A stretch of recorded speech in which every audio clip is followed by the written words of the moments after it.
Hello and welcome back to Ignite Your Fire Within. I hope that you have been practicing. So today as we move through our practice, we're going to find ourselves staying on our mats. Us in a seated practice, working on the flexibility and the strength through our legs. So to begin, I'm going to invite everyone into their hero's pose. We find our way to this hero's pose, gently bending the knees, finding that we ground through the shins, the tops of the feet. Perhaps we find a block or a pillow. Maybe we need to find ourselves seated upon it. And that cool thing about a block is it has 3 different heights. We can find what we need. Maybe we find that we need 2 blocks. Maybe we find a block and a pillow. All sorts of options are available. And so what we want to do is find that block goes between the ankles, and then we find that we can ground the sit bones upon the block. Now, if we don't need the block and we can find that we can ground the sit bones on our heels and it's nice and comfortable, then that is awesome as well. And perhaps those feet can gently begin to splay apart and we can slowly begin to work the sit bones down towards the earth. As we find our way into this hero's pose, we can gently relax the arms on top of the legs. As we begin to draw the awareness of our mind to our natural, rhythmic flowing breath. Just simply allowing that breath to be exactly as it is. And as we observe how this breath moves through our body, how each inhale is a gentle expansion through the torso, and each exhale is a gentle release, grounding to our foundations. And as we find ourselves becoming acquainted with this natural flowing breath, beginning to move into our diaphragmic breath.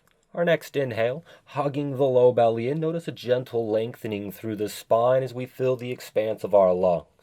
Gently, our exhale begins to relax the chest, a gentle strengthening across the base of the ribs as we find that grounding into the earth.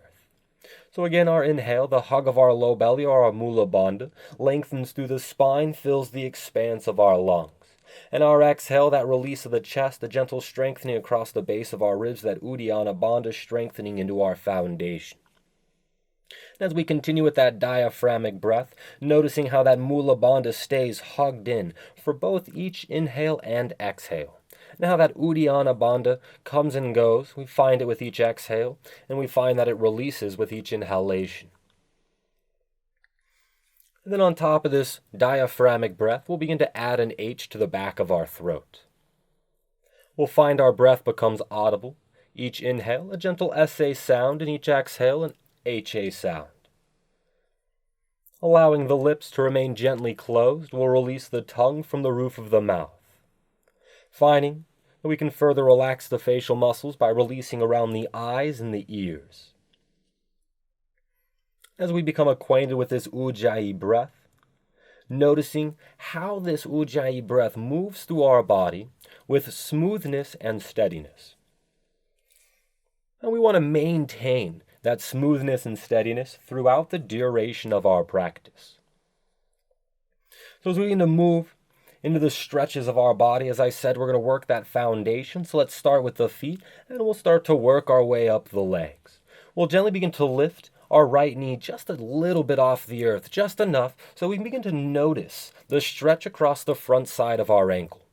So as we begin to notice this stretch across the front of our ankle into the top of our foot, that knee begins to gently lift off the earth, we want to notice how the hips remain parallel to the ground. So we hug the low belly in, we can continue to lengthen through the spine with each inhale, and we can find that ability to release into our foundations with each exhale. And then gently we'll find that our right knee gently releases to the earth. We'll lift our left knee just a touch off the ground again, just enough to begin to notice the stretch through the ankle, through the top of the foot, as we find that hug of the low belly, those hips remain nice and parallel with the earth. We want to keep those shoulders directly over the hips as we continue to maintain length in our spine, the hug of our low belly, how each exhale draws that gentle strengthening through the base of our ribs. And gently we'll begin to release that left knee back down to the earth. We'll start to fold forward gently as we walk our hands forward, finding that they'll ground upon the earth. We'll gently roll over the feet so the ball of our foot is grounding upon the earth. We'll gently begin to walk those hands back, and maybe now we can remove that block, and we can find that we can rest the sit bones upon the heels. Maybe we find that the block stays there, and we just encourage the stretch as best our body allows. So then maybe we begin to walk those hands gently back towards the body. They walk up the leg. Maybe we can get those shoulders all the way up over those hips. And we'll start to notice how this stretches through the ball of our foot as we draw that weight and that stretch across the base of the foot itself. And if we would like to intensify this stretch a touch, we can begin to reach the knees forward. So as the knees reach forward, we'll notice how we draw a gentle more pressure into the toes as we allow that lengthening across the bottom of our foot. And it doesn't take much movement of that knee to really begin to deepen that stretch. And as we find ourselves gently walking those hands forward, folding forward, as we allow those feet to gently roll back over onto the top side. We'll walk those hands back up the legs, the shoulders returning over the hips. Maybe we find that block replaced back underneath the sit bones. And this time we're going to find a little bit of fun. We'll walk the hands down to the earth. Maybe we notice that we fold forward slightly. Grounding through the hands, maybe through the fingertips. We're going to incorporate both core work and through that strength and that foundation. We gently begin to draw both knees this time off the earth, inviting that stretch through both front sides of the foot and the tops of the ankles simultaneously. Now, we don't have to do a whole lot of lifting. We just want to find what is both comfortable and challenging simultaneously, as we begin to invite these stretches into our body with the understanding of our mind and what we're trying to do. So gently as we release those knees back down to the earth, we'll find that we begin to walk the hands back slightly. We'll find that as those hands walk back, we want the fingers to continue to face towards the front of our mat as we invite that gentle stretch across the wrists here. And perhaps we can find that we can release the forearms all the way down to the ground. Continue to keep the knees together. We're inviting that stretch into our quadriceps. Then gently we'll find that we can walk those hands back up onto the palms. And then gently as the hands walk their way back alongside the hips, working those shoulders back up and over the hips, finding that hero's pose. And gently we'll swim the legs around in front of us, extending those legs, extending through the legs as we hug the low belly in, finding our Dandasana as the hands release alongside the hips. We'll hug the low belly and work that lengthening through the spine as we encourage the roll of our shoulders gently back and down the spine. And we'll find that we can walk the hands forward gently, beginning to notice how that length of our spine begins to fold forward. Allow the movement to be a hinge in the hips. Notice how we shift that weight forward on the sit bones gently as it rolls forward to keep that length through the low back. And then gently as the shoulders relax back and down, we'll find a gentle strengthening across that upper back. So we want to find that we hug the low belly and grounding that length of the spine through the sit bones into the earth. And then we'll encourage that length through the legs. Find that we can gently reach the heels towards the wall in front of us or the front of our mat. And then we'll find the tops of the feet begin to draw towards the body. I like to call that the icing on top of this Paschimottanasana cake, as we find that really ignites the stretch through the calves and the hamstrings. And we'll allow ourselves a few moments here, letting each inhale encourage a lengthening through the spine, and each exhale that ability to relax into our foundations. And then gently we begin to reach through the chest forward and up. The shoulders will return up and over the hips. We'll find that we invite our right knee to bend as we draw that right foot into our left thigh. Grounding through the sit bones, the hug of our low belly lengthens through the spine, and we'll begin to reach the chest towards our left toes. Now remember that we want to continue to ground through the sit bones, even as we find that length of our spine folds forward, that roll forward on the sit bones. We encourage that length through our left leg, the extension through the heel, the draw of the top of the foot in towards the body. And we find ourselves able to relax into the depths that's available for ourselves. We want to continue to maintain length in the spine. Allow that stretch to be through the hamstring and through the leg. And gently we'll begin to reach through the chest forward and up, drawing the shoulders back up and over the hips. We'll draw that right knee off of the earth as the right foot gently grounds. Grounding through the sit bones as we make our way into our sage posture, that lengthening through the spine, reaching the chest towards those extended toes. And as we find that chest reaching towards the extended toes, perhaps we'll notice that we fold beyond that right knee. Now maybe we're just working that stomach to thigh connection. We hug the knee into the chest, and that's awesome. Maybe that right hand can begin to extend out towards the right. Maybe that hand can begin to reach towards the wall behind us, inviting that stretch into our right hip flexor. And perhaps that left hand reaches back and around, seeing if we can find the hands gently connecting. And maybe we don't find that bind at all, because the depth of our posture isn't what matters. It's the availability of the stretches that we find. And then gently we'll find that we can release that bind. Those hands will draw back to our leg, that midline. We'll reach through the chest forward and up as the shoulders turn up and over the hips. And we'll continue with this right leg as we step that right foot to the outside of our left leg. And we'll notice how this begins to draw a gentle stretch through the piriformis as we hug the knee into the chest. Now as we hug that knee in, that encourages it to draw across the body just a touch as we begin to work that left elbow to the outside of our right knee. And then gently that right hand begins to release behind the back, grounding upon the earth right behind that tailbone. Now we want to roll that right shoulder back and down the spine, encouraging that twist through the core, the hug of the low belly as we maintain the length in our spine. Now as that right shoulder rolls back and down, we'll notice a gentle strengthening across the upper right side of our back. That's our latissimus dorsi muscle. And so we want to feel how that draws that shoulder back and down the spine. Gently we'll release this twist back to our midline. We'll take that right foot and we're going to continue that journey with it as the heel begins to draw up towards that left hip. Now as the leg begins to draw, that right leg begins to draw across the left, maybe we notice that those knees can get really close to each other. And that just means that we're finding that depth of our posture and the availability of it. Maybe we notice that that foot continues to ground and we're just working that shin along the top of our quadricep. Whatever we're looking for to get a gentle mobility, that stretch through that right piriformis muscle grouping, we'll hug the low belly in, we'll lengthen through the spine, and then gently we begin to fold forward. And again, as we fold forward, we're going to notice this really ignites through our hamstring. So as we let this stretch through the hamstring, the hug of our low belly, let's draw that awareness to strengthening our core.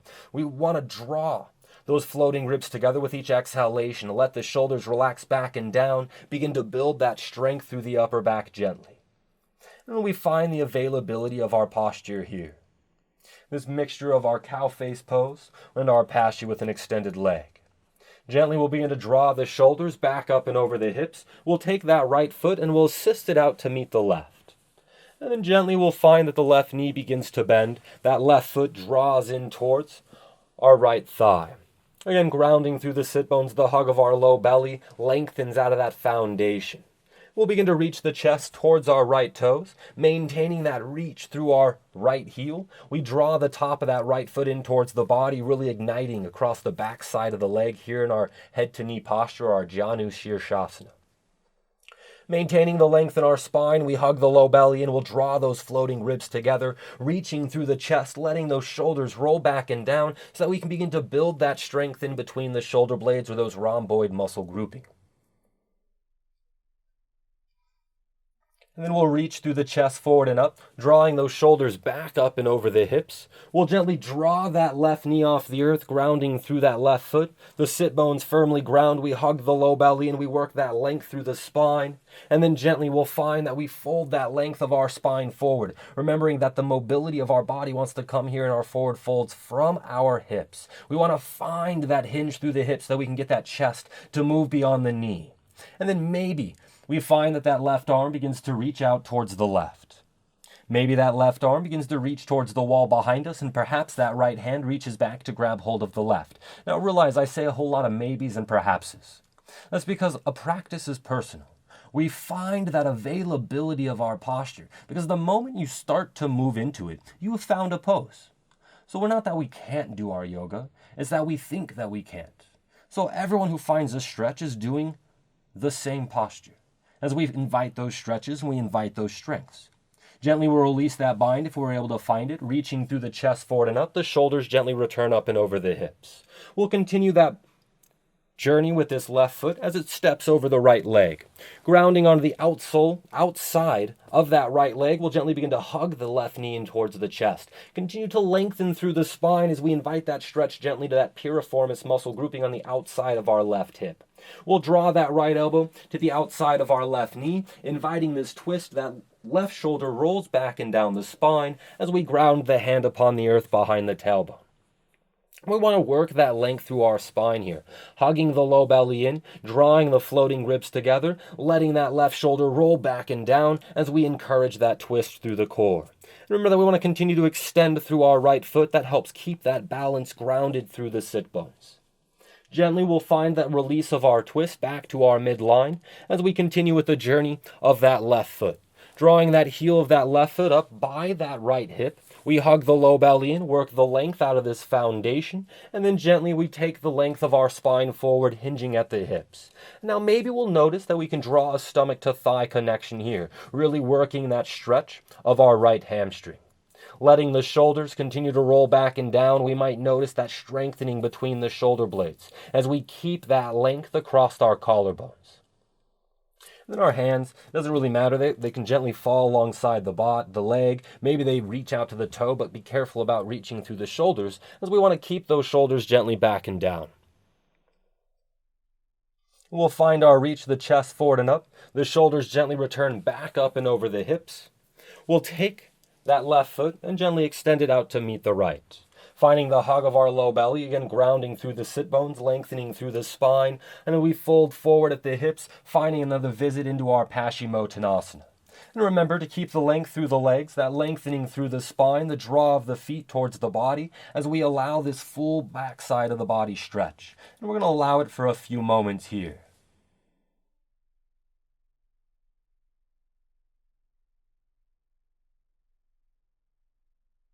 Gently we'll begin to reach through the chest forward and up, drawing the shoulders back up and over the hips. Then gently we'll draw the soles of the feet together as we draw the heels in towards the hips, finding our way to our bound angle. Now as we find our bound angle, we're going to let the knees begin to splay apart, really finding that stretch through the inner hip flexors. We'll hug the low belly, and we want to work the length through our spine because we want to let the hips relax and the legs relax completely. We want to let gravity draw the knees towards the earth wherever it's available.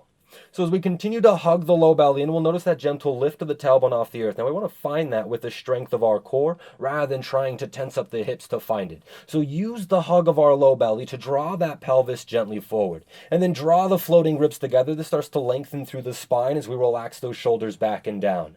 Now that we've found this length through the spine, we want to keep it as we begin to fold forward. Let this hinge happen at the hips. Continue to relax the hips and the legs. Find that the weight of that torso gently moving forward invites that stretch deeper into those inner hip flexors. And then as we find this forward fold, we begin to notice how as we fold forward, we draw a little bit of extra weight to the outsoles of our feet. Now what's really fun about yoga is we have stillness and the capability for movement. So we can find a choice here. We can either remain laying over this foundation of our bound angle. Or we can find ourselves playing and seeing if we can float onto the outsoles of our feet here in this bound angles. So if we want to play a little bit, we'll draw those shoulders back up and over the hips. We'll hug the low belly in. We'll gently begin to reach through the chest forward and up towards the corner of the ceiling and the wall in front of us. So as we find that reach to the chest forward and up, we'll notice how we're trying to hug those hips up to the heels. So now we find that availability through the upper body. We'll start to notice how we can almost lift that weight off those sit bones with just that action. So now we're going to add one more bit to that. We're going to press the feet together and down into the earth. So we'll reach the chest forward and up, we press the feet together and down to the earth, and next thing you know, we float up onto the outsoles of our feet. Now the really fun part is being able to find that balance, the hug of the low belly, that availability to let those inner hip flexors stretch, that availability to stretch through the tops of the feet. As we find that hug of the low belly here, that little bit of fun maybe. And if we find ourselves floating on the outsoles of our feet, we can gently begin to release the sit bones back down to the earth, finding the shoulder turning up and over the hips. If we're folded over this foundation of our bound angle, we can gently begin to draw those shoulders back up and over the hips as we find that we extend our legs out wide, prepping for our wide angle forward fold.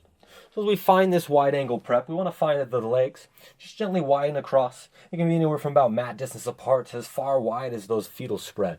So we hug the low belly, and we want to continue to find that firm foundation through the sit bones. The hug of our low belly lengthens through the spine. So we gently begin to take the chest forward. As we find that reach through the chest forward, we're drawing that weight of the torso towards the outsole, towards the heels. We want to continue to find the length of our legs as we reach through the heels, drawing the tops of the feet gently in towards the body. And that just helps stabilize through the leg, really finding that stretch through the hamstrings, through the inner hip flexors. We find the hug of the low belly maintains the strength through the core. We allow each exhale to draw that Uddiyana Bandha as we strengthen across the base of the rib cage. We continue to find that reach to the chest, the shoulders roll back and down, and we can ground the hands upon the earth. Maybe we find that we can relax the forearms. Maybe we find that we just almost don't move, but that's all part of our practice of yoga, as we invite the stretches into our body that are available.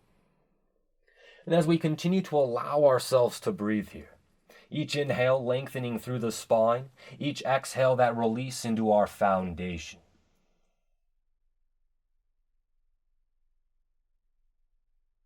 And then gently we reach the chest forward and up. We draw the shoulders back up and over the hips.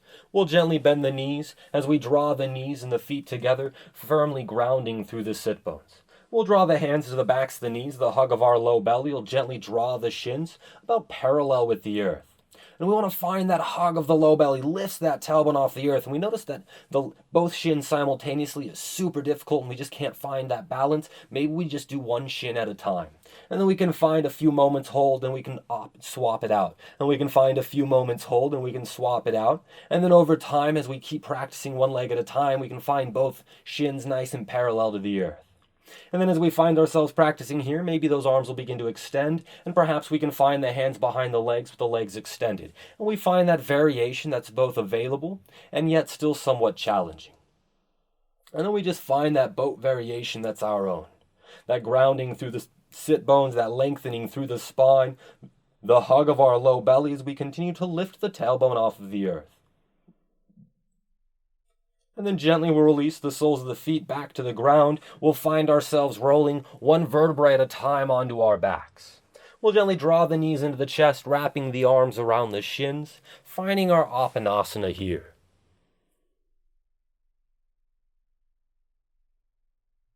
And then gently we'll begin to extend through our left foot, finding that reach through that left heel, lengthens through the leg, grounding through the pelvis. We'll gently find that right knee begins to work its way over towards our right shoulder.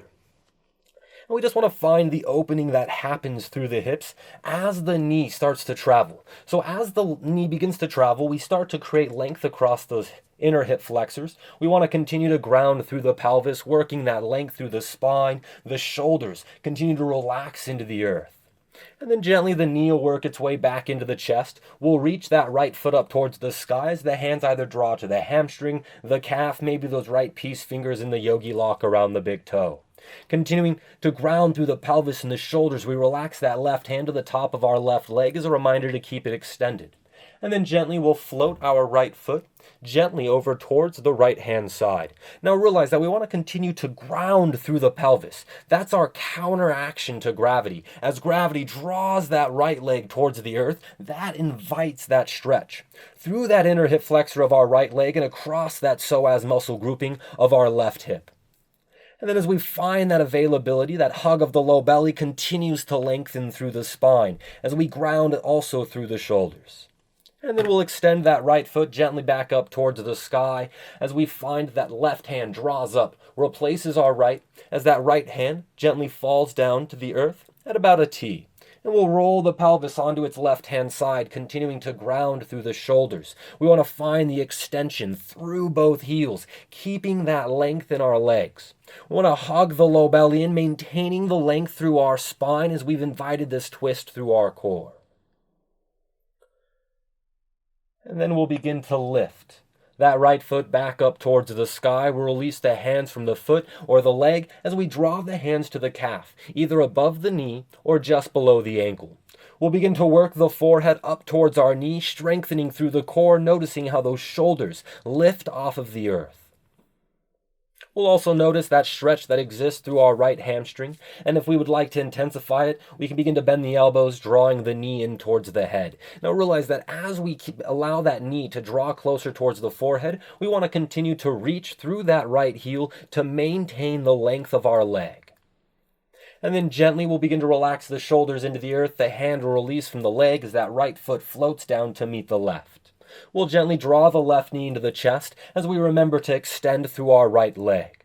We'll begin to work the left knee over towards that left armpit, finding that opening through the inner hip flexors as we continue to ground through the pelvis. The hug of the low belly lengthens through the spine as the shoulders remain upon the earth.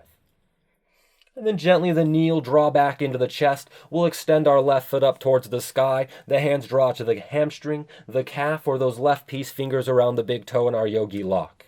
Releasing that right hand to the top of our right leg is a reminder to keep that right leg nice and extended. We ground through the pelvis and the shoulders, and gently we'll float that left foot over to the left-hand side. And remember that we want to use the strength of our core to counteract that weight that's held out there so that stretch happens through the inner hip flexors. So we let gravity gently draw that foot towards the earth as we continue to firmly ground through the pelvis. Notice the strength of the core that assists in keeping that right side of our hip grounded. And then we work the length through the spine. We'll roll the shoulders into the earth. Remember to extend through both heels. And we'll work that left foot back up towards the sky. We'll draw that right hand up to replace the left as it floats down to that half T. Rolling across the pelvis onto its right-hand side, we want to keep that extension through the spine as we reach from that right heel all the way up through the crown of the head. And then as we continue to reach through that left foot, keeping the strength of our core to stabilize through that twist. And we'll find that left foot gently makes its way back up to the sky. The hands draw to the calf, either above the knee or below the ankle. Beginning to work the forehead up towards the knees, we strengthen through the core, drawing the shoulders off of the earth.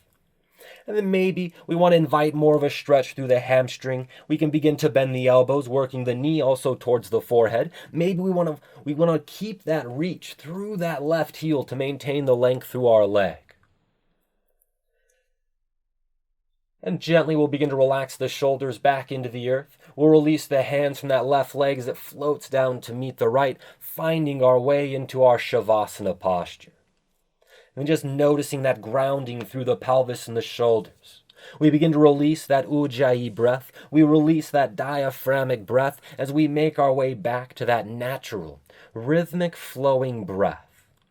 And as we find ourselves relaxing into the Shavasana posture, that natural flowing breath moving through our body, we can take a moment to notice the strengthening and the stretching that we asked our bodies to perform through our practice. And as we take that moment to reflect upon our practice, we can notice the difficulties that existed, those challenges that arose within our practice, and how we chose to move forward and confront those challenges. And we can also notice how there was simplicity and ease within our practice, how some things came more natural than others.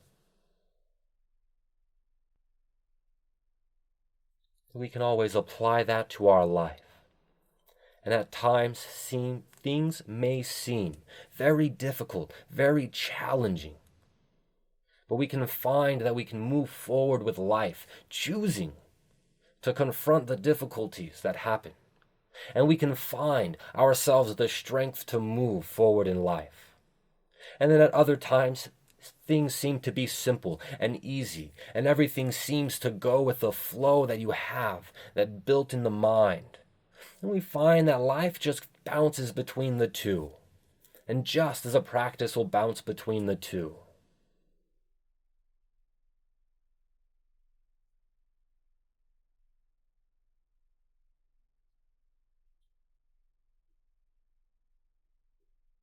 And as we gently begin to wiggle the fingers and the toes, inviting that movement back to the body, the awareness of our mind begins to permeate through the entire body. Perhaps we'll roll the wrists and the ankles in circles. Maybe we find ourselves stretching as if we had woken from a nap. And gently we'll draw the knees to the chest. We'll roll over to our right-hand side for just a few moments, remaining in connection with that natural flowing breath. And gently, as we assist our way to a comfortable seated position, anything from Dandasana to bound angle to our hero's pose, maybe we find a simple seated or a depths posture, half lotus, full lotus, whatever is available and comfortable to you. And I just want to say thank you. Thank you for the effort that you put into your practice. Thank you for the consistency that you find in your practice, because the effort and the consistency is what begins to give us progress. So thank you and namaste, yogis.